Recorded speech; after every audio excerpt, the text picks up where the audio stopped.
The Lakers fall 119-115 to the Rockets and is a new potential starting lineup in the works. All that and more with special guest Raj Chapalu coming up next.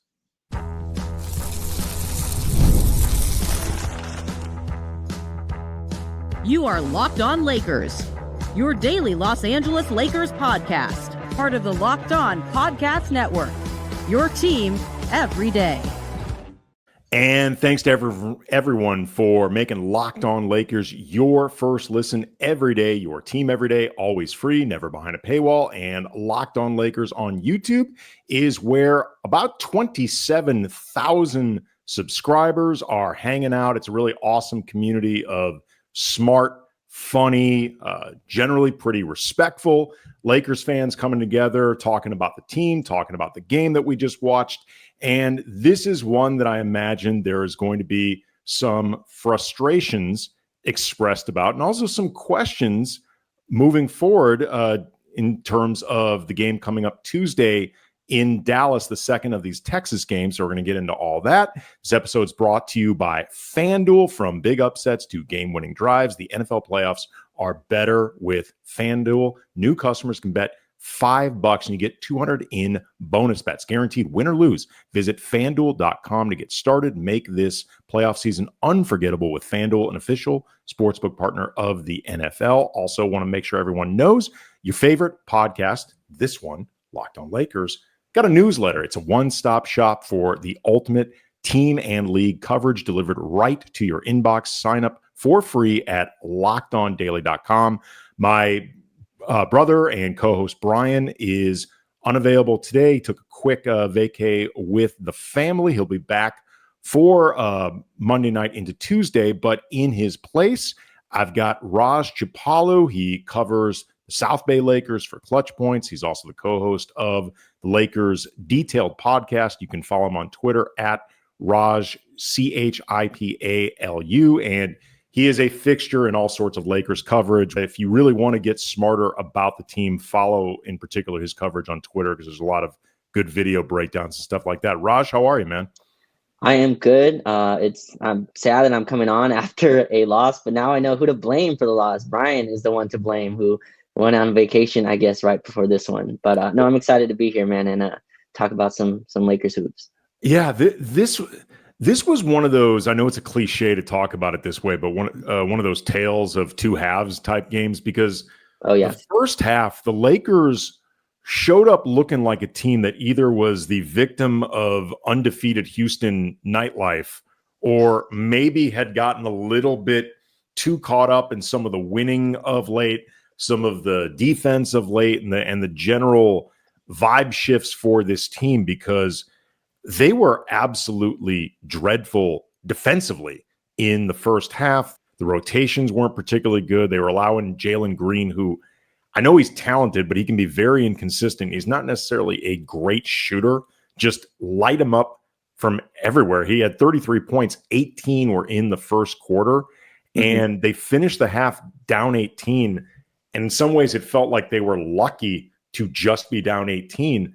Second half, they came out like a completely different team. They cranked things up. Dorian Finney-Smith got inserted into the game much quicker than normal, which is something we'll talk about.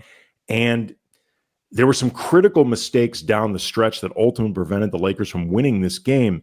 But they also looked like a team that was able to keep up with the much more athletic, bouncy, younger Houston Rockets. There's a lot that could be taken from this game depending on where you want to focus and how. What are some of the things that jumped out at you? Houston's done this to us a few times actually now, where before it was Jalen Green and Kevin Porter Jr. would be the aggressive guards that would go at us. And tonight was Jalen Green. And in that first quarter, it was 17-15. It was back and forth a little bit, and Jalen Green was hitting some tough shots. We had Max Christie on, right? He was the defender. He was the primary defender. And we forced him into some tough threes that he knocked a few down.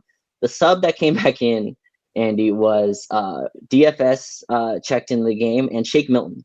And Rui Hachimura stayed on the floor. LeBron got his first rest, that early rest. And Jalen Green went Rui Hachimura hunting. Every single time out there, whoever Rui's guarding, I'm bringing him up to on the ball screen, and I'm attacking him. And he got to the basket. And once Jalen Green sees some see some shots go in, he becomes an impossible cover, right? He has one of the best first steps in the league. And so AD had to step up. And after that, it was lobs on the backside. Amen Thompson looked like the guard version of Zion in that first half. Just absolutely, he's in a really fun part of his development where he doesn't really know what he's doing yet, but he's just so much more athletic than you. And he just has way more of a motor that he just attacked the rim. I think he finished with 16 rebounds. And in that first half, we gave up 67 first half points. And then the second half, I tweeted this out, but, previous Laker teams just lie down in these type of games. And I did like the fight back. There was an interesting adjustment that Ime Udoka made just to start the game. He put Dylan Brooks on Anthony Davis. And I thought that really changed the complexion of our offense. And he was betting on us not being able to take advantage of that and Dylan Brooks being able to push AD out of the spot. And he was right for the first quarter. It put us down 14. And then from there, we adjusted. We got open looks. And I think the main story of this game was DFS kind of playing for Rui Hachimura more in that second half and turned the game around and made it close before the LeBron timeout scenario, which is going to dominate the conversation. But that's what I saw. Houston's a good team, third on defense coming in, really gave us trouble, and they're a physical ball club. Steven Adams came in, and I thought just wrestled all our players. So they give us interesting matchup problems across their roster. Yeah, we're going to get to the timeout you're alluding to with about 5 or so seconds left in the game. The Lakers are down 3 at this point, I believe, and Max Christie was inbounding. And first of all, we were talking about this before you came on. I was surprised that Max was put in this position to begin with because he's inexperienced. There have been a couple times where he's looked uncomfortable inbounding in the past, and he's not a great passer to begin with. He's not terrible, but he's not great. He looked uncomfortable from the minute this sequence began. He lost track of the idea that he actually had a timeout. Yeah. He could have called it himself. And Max, to his credit, after the game said, "It's on me. Like, I should know better. I have to make better decisions." And LeBron was actually trying to call timeout during this. The refs didn't see it. Max ends up throwing a pass very flat, very bad, very interceptable by Fred VanVleet, who ends up getting fouled, making one of 2 free throws. And then the next sequence, the Lakers are actually able to successfully inbound to LeBron, who hits a 3, but Anthony Davis called for an illegal screen. I guess, what were your thoughts on that general thing at the end? There was also LeBron had been called for an offensive foul like a little bit before that, trying to get position down low. Just the general inability to get things working down the stretch of a game that, despite every reason you could say the Lakers didn't deserve to win it, they could have. Right. Yeah. And again, down the stretch, I thought Jalen Green hit some really tough shots. Fred VanVleet is there. He really controls the tempo of their offense. You could see the value he brings where they just know what they run down the stretch. It's VanVleet pick and roll, or Jalen Green attacks you off the bounce. Yeah, I didn't like that offensive foul on LeBron. I think that's the one. Those are some of the ones I wish the refs let you play on and let the players decide the game a little bit. It felt like a little bit of a flop on Amen Thompson to me. If you go back and watch, they showed the replay. And yeah, that last possession, it's funny. I think this is the second time we have a timeout controversy in Houston. The Golden State Warriors just had this before the in-season tournament, where Steve Kerr was, irate about a timeout being called on their end as well. Yeah, I thought LeBron got the timeout, but I'm with you. I don't think Max Christie should have been put in that position. It's unfortunate that he's going to get the kind of bulk of the blame here because he had a really good game. I think he was in the positive net as well. He hit his corner threes, and I think he did the best job on Jalen Green that we had out there. But yeah, down the stretch, just unable to kind of get going, get into your offensive sets because Houston's just very physical and big, and they're very aggressive at the point of attack. And when it's Austin and LeBron at the top, they just weren't able to get good shots. But yeah, tough way to lose a road game. Yeah, it was definitely a difficult way to lose. But the flip side is there were some good things that happened in the second half of this game, and also too, JJ Redick made a very interesting and some would say telling decision in the maybe like 90 seconds in the third quarter to put in Dorian Finney-Smith for Rui Hachimura. A lot of people are reading into that. We will talk about all of that coming up next. Locked On Lakers is brought to you by Prize Picks. Basketball season's heating up, and there's no better way to get real money action while watching your favorite NBA stars than with Prize Picks. Whether you're a diehard fan or just love some friendly competition, Prize Picks makes it easy and fun to turn your basketball knowledge into cash. Here's how it works. Pick more or less on at least 2 players for a shot to win up to 1,000 times your cash. Let's just say you think in a game LeBron is going to drop more than 30 points, or maybe for whatever reason you're not liking Luka's playmaking. You think less than 8 assists. Prize Picks lets you pick your predictions, put your money where your mouth is in just 60 seconds. And with Prize Picks flex play option, even if one of the picks doesn't hit, you can still double your money. Plus, when it hits, you get your money fast, sometimes as quick as 15 minutes. Keep any game exciting with Prize Picks, and now's the perfect time to join. Download the app today. Use the code LOCKEDONNBA to get $50 instantly when you play your first $5 lineup. That's right. No need to win to get the bonus.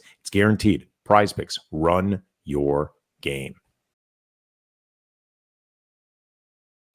All right, Ross. So before we get to the DFS of it all, what were some of the things that you saw in the second half of the game that either speak to why the Lakers were able to get back into it so well, and also what you think could be, I guess, good signs of what the Lakers can do against either really good Western Conference teams that are more athletic, younger, faster than them, or in the case of the Houston Rockets, both? Yeah, I thought for one, we really we leveraged them putting a smaller player on AD a lot better in the second half. We started out where spacing was much better. We got a bunch of ball movement. AR hit some threes. LeBron hit some threes as well. Just got us in an offensive flow. And I know we'll touch on the starting question, but I think it's telling that Rui checked out 30 seconds into that third quarter, and DFS checked in, and I thought that really gave us. Houston's a team where they run so many ball screens that you have to switch a lot of actions, and that's, I think, was the thinking behind that. I know JJ made some interesting comments on that as well, but I thought we were able to switch a lot better when we had Max and DFS out there, be able to switch their screens up top, and then Jalen Green got in some foul trouble, right? That I think that helped us out as well. And the other part of this, Andy, that I think is important, Jackson Hayes got some run tonight. I just don't think Jackson Hayes is viable rotation minute worthy anymore. I've been, promoting Coloco, but I think we're going in this small ball unit where DFS plays center. Rui's even playing center, which I would like to get away from that. Hopefully Vando solves that issue. But that's something against the other Western teams. If you're going to be a small ball team, lean all the way into it. And I would like us to, get away from the Hayes minutes. I also think Cam Reddish was, had a really tough time tonight. Shake Milton had a tough time tonight, but play more of your switchy wing guys. And I thought, that's when we made our run, when DFS, Max were out there and able to kind of switch actions. And I think that's something we can do against the better teams. You can see where JJ is starting to find the guys that he really trusts. Yes. Like even with Rui getting pulled early in the third quarter for DFS, and we'll talk about what that could mean moving forward. I don't think Rui has fallen out of JJ's, I guess, trust barometer just quite yet. Like he still played a fair amount of minutes in this game. He still played 28, and it's similar to the last game where 6 guys, the 5 starters and Dorian Finney-Smith, played 25 minutes or more. You had 17 for Connect, but you're starting to see who JJ trusts. I think once Gabe Vincent is healthy, Gabe is clearly somebody that JJ trusts. Mm-hmm. But you're starting to see the formation of a rotation, not just in terms of who starts, who comes in for who, whatever, but who's actually going to get significant minutes. Mm-hmm. And it has not taken long, by the way, for DFS to be one of those guys. He loves DFS, and it's obvious. Right, 100%. And we do this as Laker fans. Rui is now the guy with the world on his shoulders, right? It's Yep. it was D'Angelo Russell, and it was Russell Westbrook. It was D'Angelo Russell, and now it's here, Rui. Now hold it on your shoulders, right?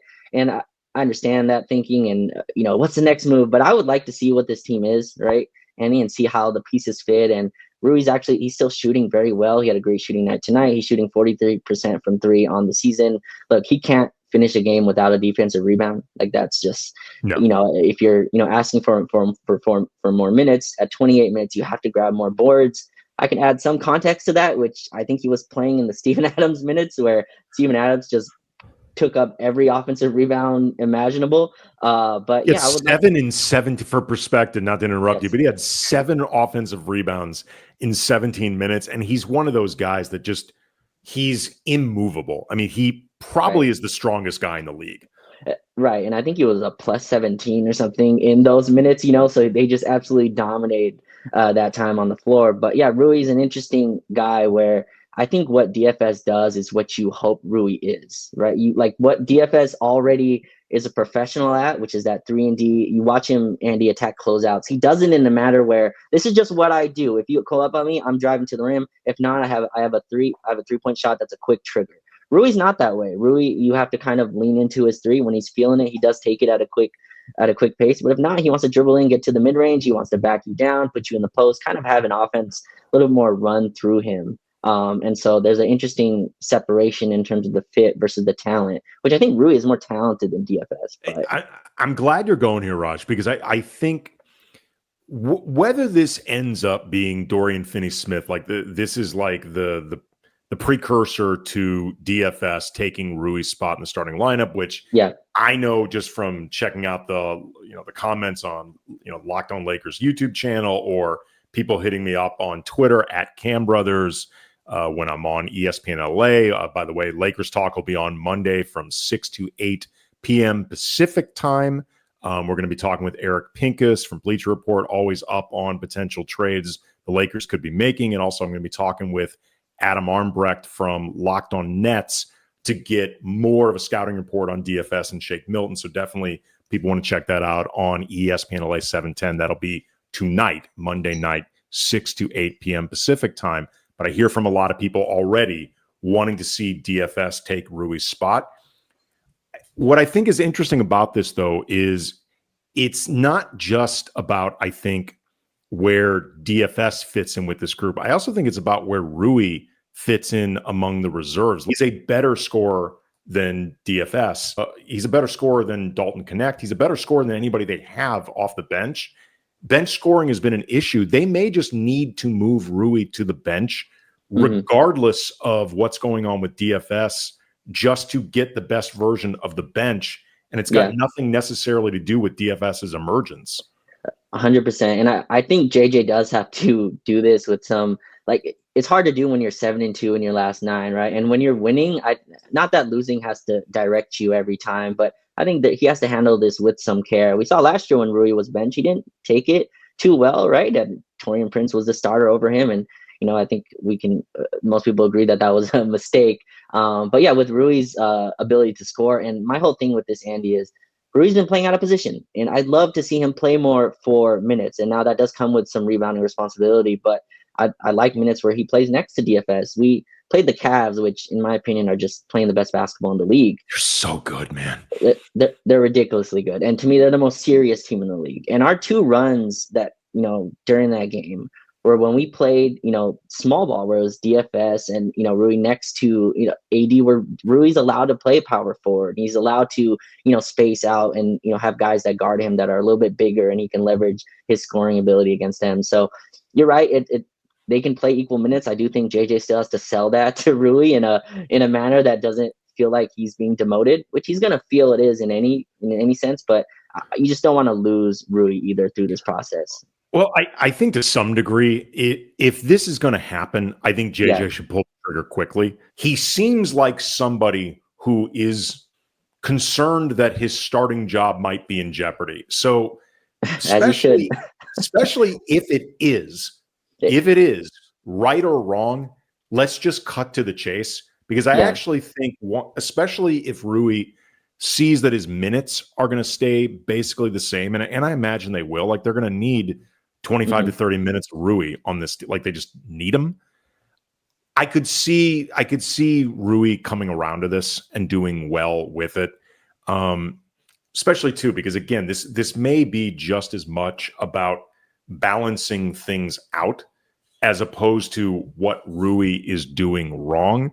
But coming up next, I want to talk with you a little bit more about what you think in particular DFS is doing right, and what, if anything, you want to adjust heading into Tuesday's game against Dallas. Also want to get, because again, you cover the South Bay Lakers for Clutch Points, it's time for the inevitable Bronny question, Raj. All that is coming up next.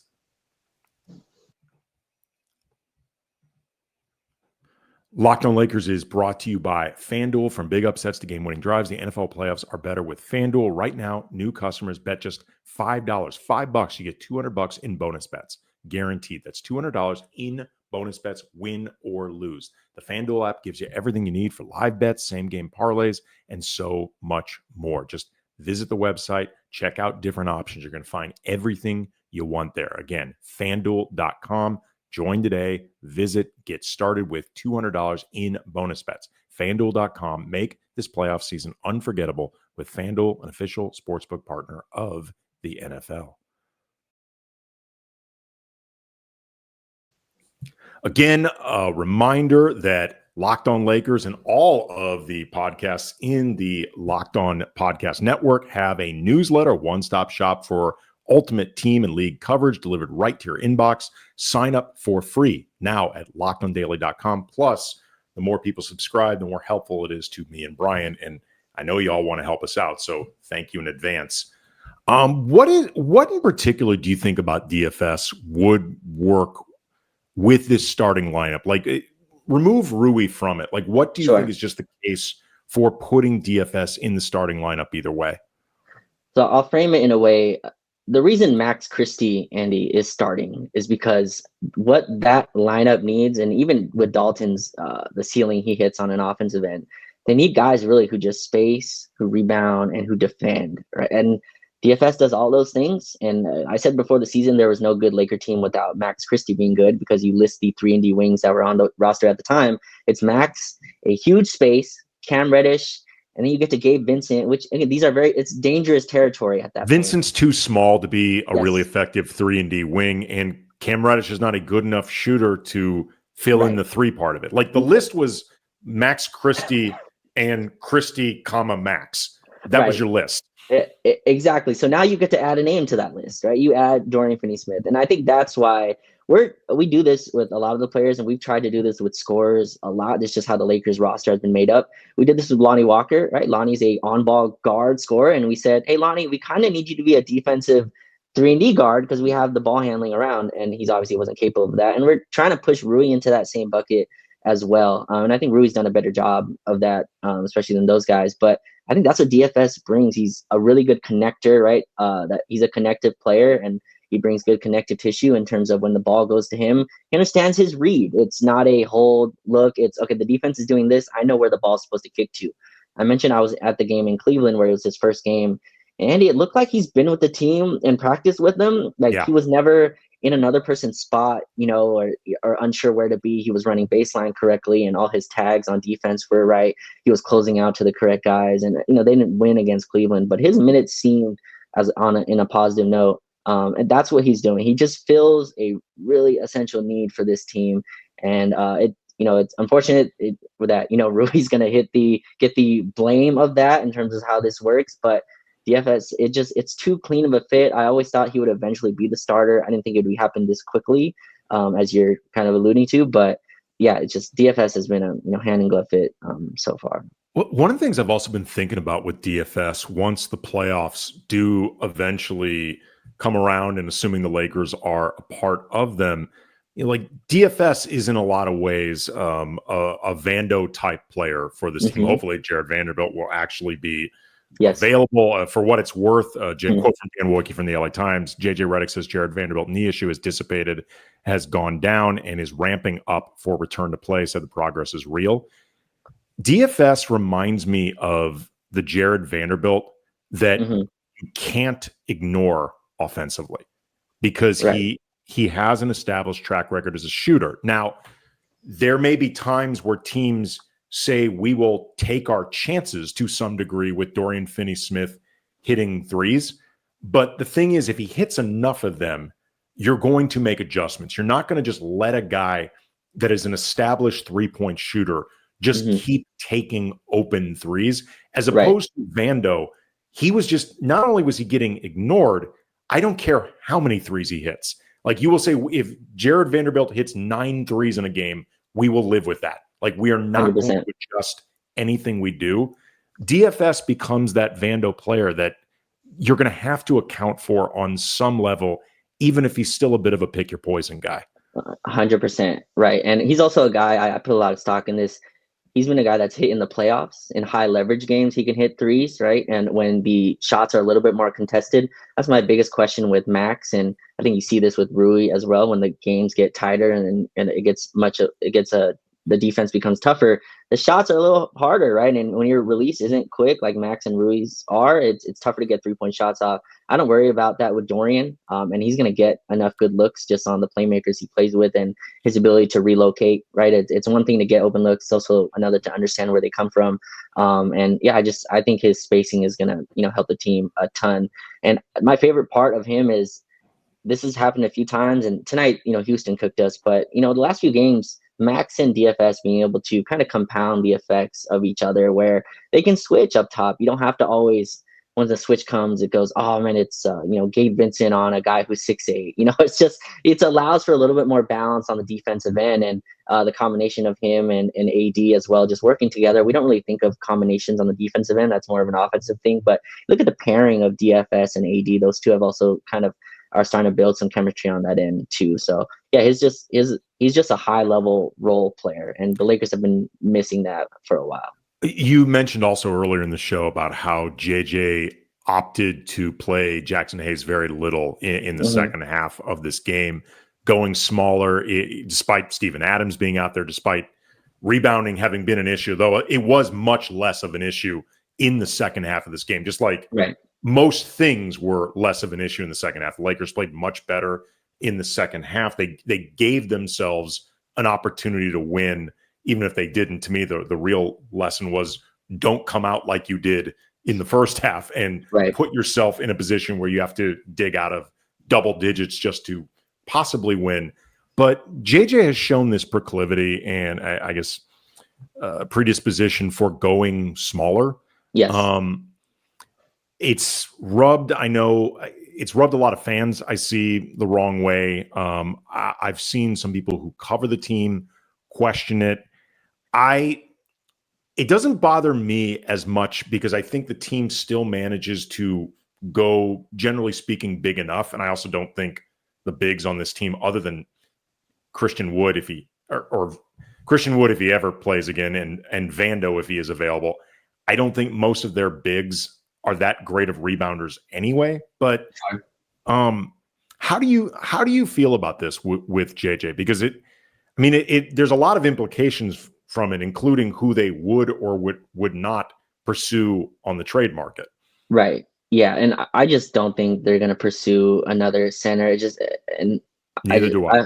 Yeah. My theory, Annie, on backup centers is there's just no perfect backup center, because if they were a perfect backup center, they would be starting.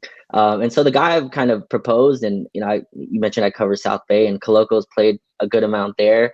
And I've also seen a ton of bigs play well there and just go to other teams and really contribute in other places. And Coloco's actually played well in his minutes. And I'm not saying he should be the full-time backup center. I've seen enough of Jackson Hayes to go, we have a guy who's a defensive-minded talent who, understands at least the defensive components of where he's supposed to be. But, in the small ball lineups, I'm fine with it. I think Dorian's good enough. There's going to be teams around there. Again, Steven Adams is like this. Other bruisers around the league that are going to give you a tough time. But AD's going to play the 40 minutes there. Then you have the 4 or 5 where Dorian plays. I think that is fine. I think you get enough offensive pluses from that to kind of negate what the defensive concerns are there. So I'm fine with it. Yeah.